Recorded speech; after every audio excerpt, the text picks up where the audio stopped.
We are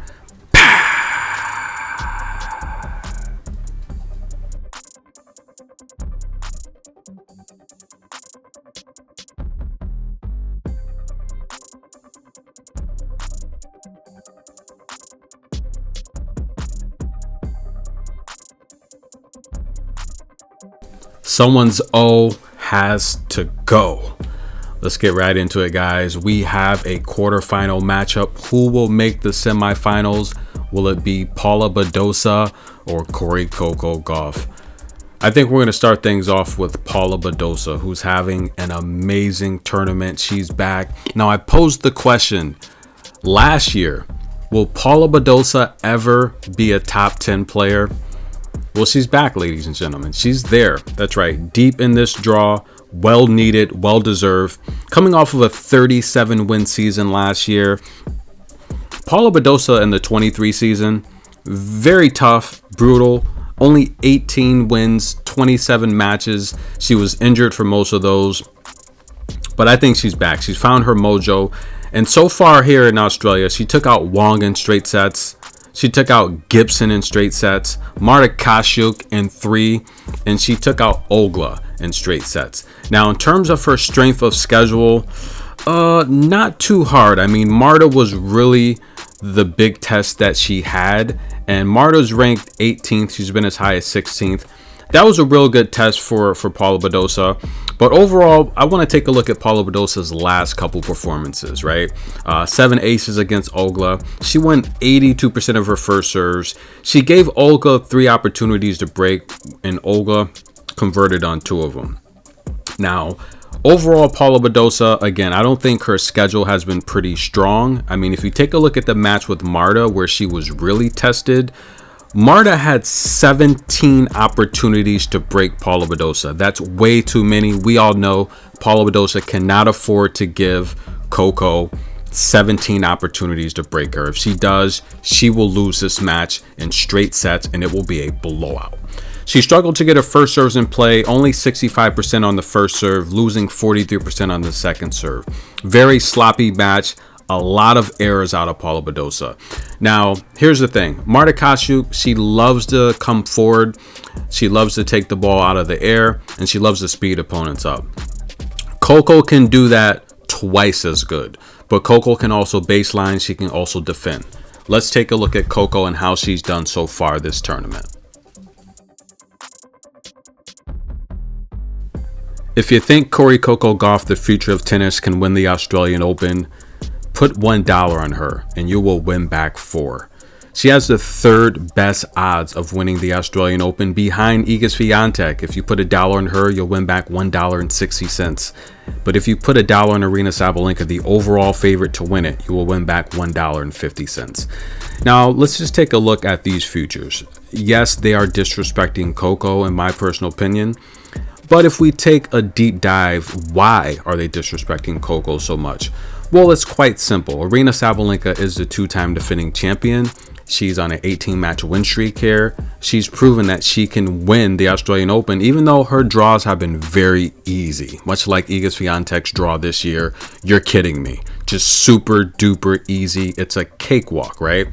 But the reason why Coco's odds are kind of balloon and disrespectful is because she's in the same category as a defending champion, who will always be, for the most part, the favorite to win it, right? She's won it twice.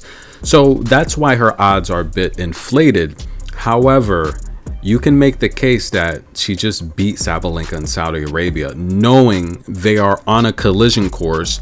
It shouldn't be that high, but you have to weigh it out because they're in the same bracket. That's why I think it's a little bit disrespectful, but I don't even want to say it's justified, because it's not, but that's how the numbers flow. Now, in terms of the matchup with Paula Badosa, they've played 6 times, and Coco she's caught up with this head-to-head. At one point, it was 3-1. Coco's won the last 2 meetings. At Rome last year, on clay, it went 3 sets. Coco had to come back after losing the first set.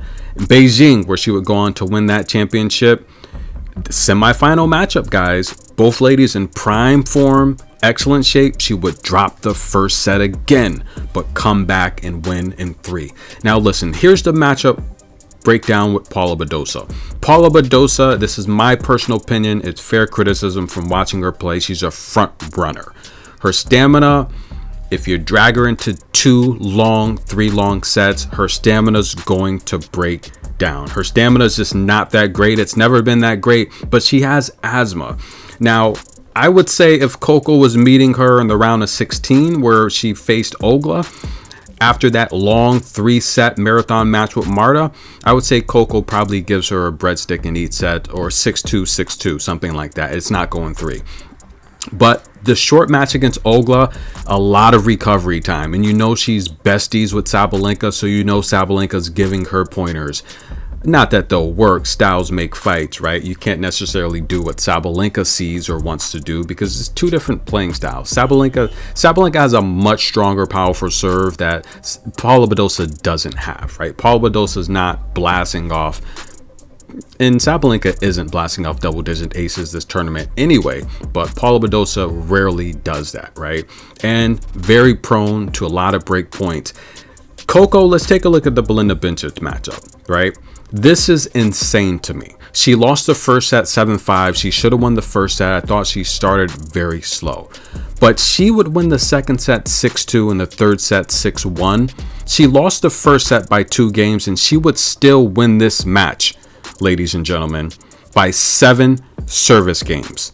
That is insane to me. And she still gave Belinda Bencic 9 double faults, 2 free service games, and 1, and an extra point. Unreal, ladies and gentlemen. And she still won 77% of her first serves. She still had 7 opportunities to break Belinda.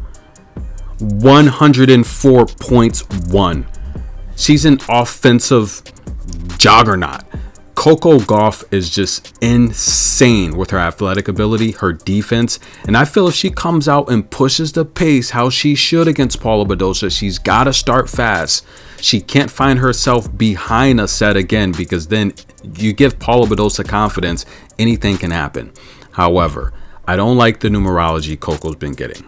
Right, she opened up as nearly a 7-1 favorite against Belinda. That dropped down to 4. She opened up against a 4-1 favorite against Badosa. It's now down to 3. I don't know if there's a lot of hype around Coco. The world is watching. Everyone's online. We all want Coco to win. This Australian crowd is cheering so loud for her. She is getting by far the most cheers. And seeing a lot of the other ladies play, Sabalenka is really the only one packing the stands. But again, she's a 2-time champion here. I think there's a lot of hype on Coco with the odds. I think setting this line with Paula Badosa, I'd probably put it as maybe a 2.5-2-1 favorite, right? I don't think 4-1 favorite is justified. I think it's overinflated.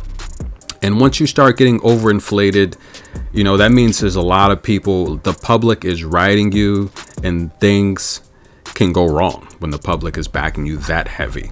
Listen, guys, is it unrealistic? It's not, though. Why? Because Coco Gauff, the best defender on tour, she breaks opponents every other return game. Yes, if Paula Badosa can give Marta Kashu double-digit breakpoint opportunities, 15 or 17, whatever I just said, you think Coco's not going to press that issue? Overall, I think Coco is serving better. She's serving the fastest serve here in Australia. That's going to put a lot of pressure on Badosa.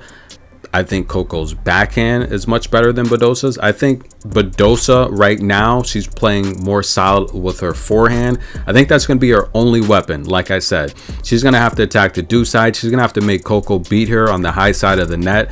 And she can do that. She can be much more aggressive than what we saw Belinda strike with. And that could present problems with Coco. But still, guys, you have to hold serve against Coco, and it's just not going to happen. Here's the simple thing with this matchup. Coco's going to break Badosa. This is just going to come down to whether or not how many double faults she has. If Coco limits her double faults to 4 or less, I think she wins this match in straight sets. I don't think Badosa can win against Coco Gauff without her committing a lot of unforced errors. If Coco comes out attacking early, like we saw her do against Belinda in the second and third set, Badosa is going to be behind the rally. She's going to be out of breath. She's going to be exhausted, and she's going to be prone to pressing and making a lot more mistakes. And this could be a landslide. However, though, I do think Coco's overinflated. I think she's overvalued. But then again, all eyes are on her. So they're hopping on the train. They're hopping on this express wagon. But overall, I think Coco's going to be the better server. I think she has the better serve placement. I think she's got the better in-match coaching. Mr. Daly gave her some really good adjustments versus Belinda. I think she's going to have the better backhand, the better footwork, the better defense. She'll be better with the two-way play. She'll cover the net better. She'll cover the short balls better. The passing shots are going to be there. But Badosa can only keep this into long rallies where she's setting up aggressive winners, attacking Coco's forehand. I really think that's all she has. If Coco's not giving her that deuce side, I don't think Badosa has a chance. So my pick is for Coco Gauff to win this match and set up that showdown we all want to see with Aryna Sabalenka to determine who is officially the queen of hard court right now. That's the pick, guys. Like the video, show some love, drop a heart for Coco, hit the super thanks, and I will talk to you all shortly. Tennis in a minute. Let's get it on. Australian Open quarterfinal.